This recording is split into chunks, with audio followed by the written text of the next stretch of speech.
Man, you never had a choice. 1 minute you didn't exist, the next, boosh. Thousands of ancient shamans burned their souls into the friggin' warp to create you, the most powerful being humanity would ever know. A god? Oh, maybe. More like a cosmic janitor shackled to the worst frickin' job in the galaxy with no retirement plan or health benefits. Ugh. See, you could have stayed in the shadows, watched history unfold, let humanity figure itself out, but no. You just had to go and fix it before it destroyed itself. Well, genius, that was your first mistake. Because once you took control, there was no stepping back. And your job? Cleaning up humanity's mess forever. Your second mistake? Thinking you could actually do it. The irony? You end up entombed on a golden space toilet, but we're gonna get to that in a bit.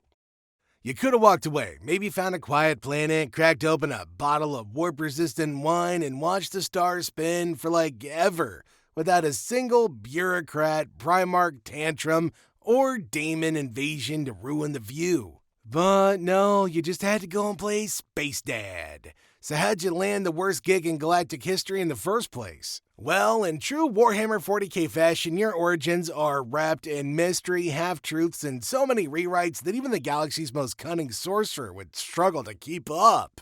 You see, before you were the Emperor, before the Imperium, before all of it, there were the shamans. No, not the kind who claims to balance your chakras with crystals.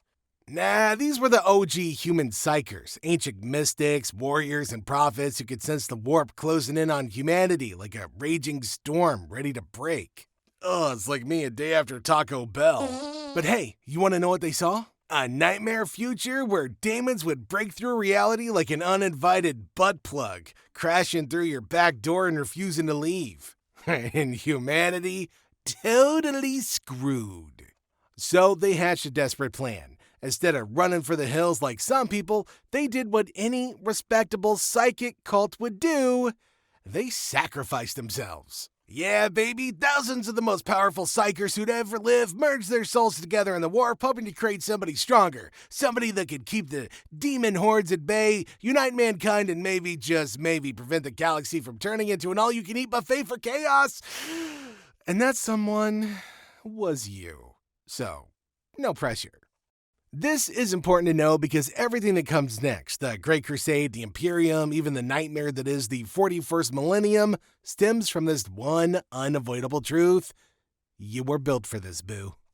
You weren't some ambitious warlord who clawed your way to power. You weren't elected, chosen, or even particularly excited about the job. Nah, you were designed, built, and handed a role so miserable that even a desperate soldier on a suicide mission would have said, hard pass. And yet, despite all of your power, things still went horribly, catastrophically wrong. That's why this story matters, because if you, an immortal psychic demigod, couldn't stop humanity from wrecking itself, what hope did they ever really have? And the cruelest part of this whole story? You saw it coming, Chief. Yup, from the moment you crawled out of the universe's nether regions and entered existence, you weren't just alive, you were aware, baby cakes. You could see everything, the past, the present, and an absolutely horrifying number of possible futures where humanity somehow managed to mess it up in increasingly creative ways. And so you grabbed popcorn and you watched. For thousands of years, you wandered among humanity, subtly nudging civilization in the right direction. And, every now and then you had to step in, like that time you knocked off your uncle with one single thought after he murdered your father. No anger, no revenge, just necessity. You whispered ideas into the ears of great leaders. You inspired innovation and generally tried to make sure that people didn't accidentally set themselves on fire every time they discovered new technology. But you didn't rule. No, not yet. Because, despite knowing firsthand that humans were about as predictable as a gambler in a rigged casino, you still thought they could rise above their worst-based instincts. You believed that they could evolve past superstition, war, and self-destruction. And for a hot minute, it kinda looked like they might. Until they didn't, and a whole new era happened. So imagine a galactic-wide apocalyptic speedrun where everybody cheats, nobody wins, and the entire universe rage quits all at the same time. Welcome, me hearties, to the age of strife. So, first off, the warp threw a tantrum so freaking wild it made the galaxy's most chaotic party god look like a polite dinner guest. Warp storms cut off entire planets, leaving trillions of people stranded and desperately trying to figure out how to survive without the ability to, Google stuff.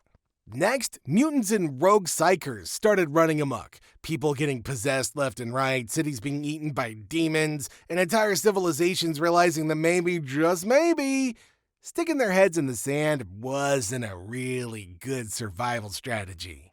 Oh, and then warlords. Thousands of them, every single one thinking that they should be in charge because they happen to find a big enough stick.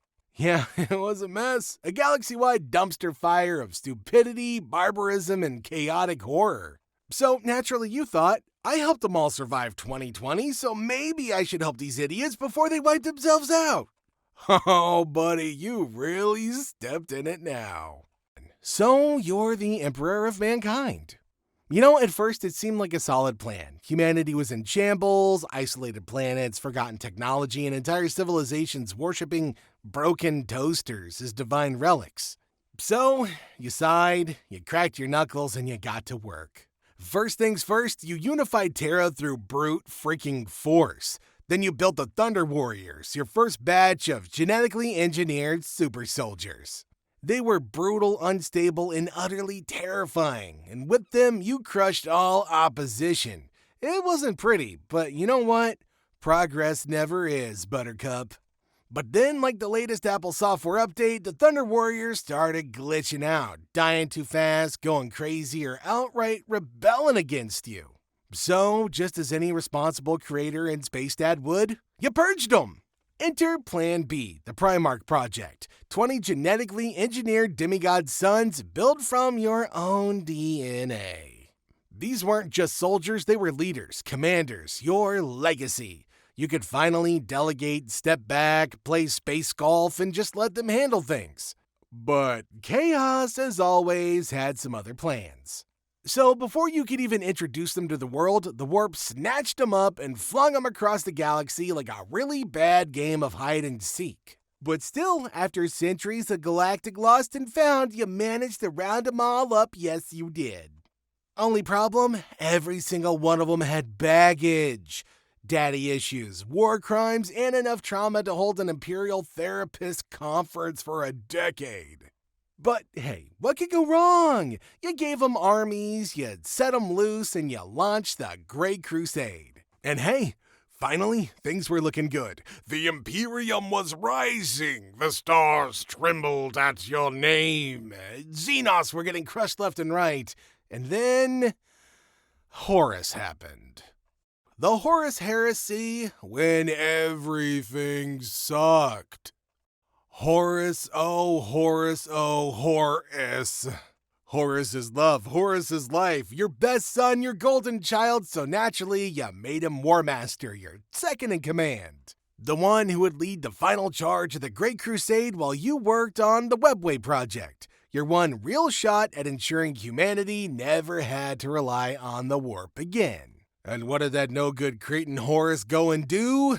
You swear, you leave him in charge of one galactic road trip and Chaos slides into his DMs like a warp-infested influencer promising unlimited power and zero consequences. Suddenly, half the Imperium's on fire, your sons are at each other's throats, and the entire galaxy is turned into a full-blown family soap opera, complete with betrayals, emotional breakdowns, and enough war crimes to make the galaxy's most twisted torturers, the Dark Eldar, freaking blush. This is worse than that time you created reality TV.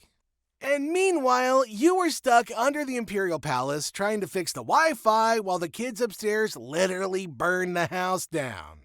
And then came the Siege of Terra, the suckiest week of your entire life. For months, traitors battered the gates of the palace. The skies burned, the streets drowned in literal blood.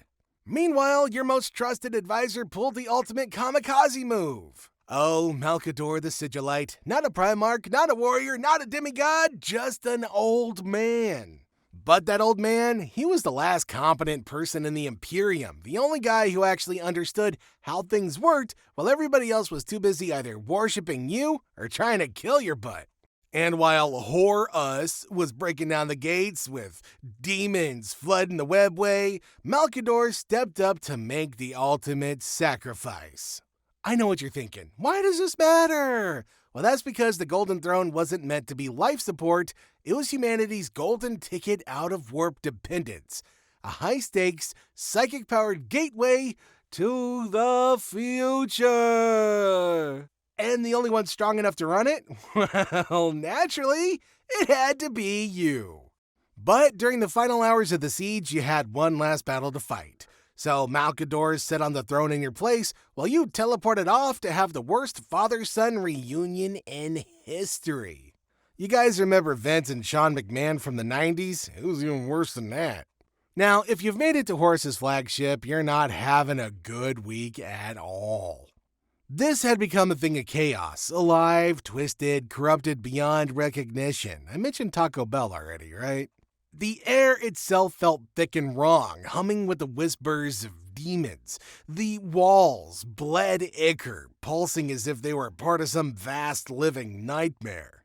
Reality itself fractured and frayed at the edges, struggling to hold together under the sheer weight of the Dark God's influence. No, this wasn't just a battlefield, buddy. This was a demon world wrapped in steel, a nightmare given form. And at the center of it all, Horus, your greatest creation, your biggest failure, the single largest disappointment since that time you created the Sega Dreamcast.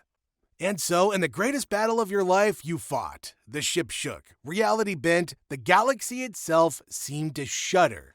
And with every last ounce of power you had left in you killed him. And in doing so, you destroyed yourself. You know what? Most people get to die after something like that. But not you. 'Cause while you were lying there, a broken wreck of a god, bleeding out in the ruins of your empire, Malkador was fighting his own battle. Not with a sword, not with psychic fire, but with time. He held the throne for as long as he could, just a couple of hours. Then his body disintegrated.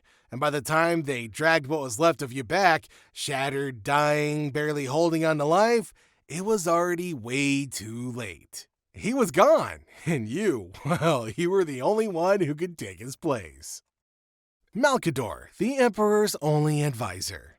Okay, so losing your best advisor in the most horrific way possible, that should have been rock bottom, right? Nope. Somehow your week was about to suck even more. See, your loyal followers, bless their ignorant little hearts, tried to save you. And by save you, I mean they strapped you to the galaxy's worst gaming chair. 0 lumbar support empowered by the daily soul sacrifice of 1,000 psychers. No pause button, no escape, just forever. Oh, and instead of getting the sweet, sweet release of death, you sit there, watching. Instead of ruling, everything you've built, a bureaucratic nightmare. Your Imperium, a theocratic hellhole. Your people praying to you the one thing you specifically told them not to do. And the worst part, you can't do a thing about it. Seriously, your rational, enlightened utopia turned into a bureaucracy so bad that you need a permit to die. Oh, sure, you saved humanity, but at what cost? You can't even scream. Talk about a loo with a view, am I right? Why this sucks and why we love it so much. So why else does it suck to be the Emperor of Mankind? Well, because power without freedom is worse than weakness. You had absolute power, the strongest psyker, the greatest strategist, the ultimate warrior. You could shape reality with the thought you were supposed to be humanity's savior. Instead, you're a rotting corpse on a golden space toilet, fully aware of how badly everything's gone, but utterly powerless to fix it. Hey, you won every battle, bucko, but you lost control of your own destiny. Because, let's face it, in the end, there was never a choice, only fate. But here's the thing, the Imperium endures, not just because of faith, not just because of bureaucracy, but because you endure. And as long as you remain, humanity still has a fighting chance. Not exactly a good one, but hey, when has that ever stopped them, right? Because in the grim darkness of the far future, there's only war. So, yeah, being the Emperor of Mankind, absolute nightmare fuel. But at least he had free will. At least he was human.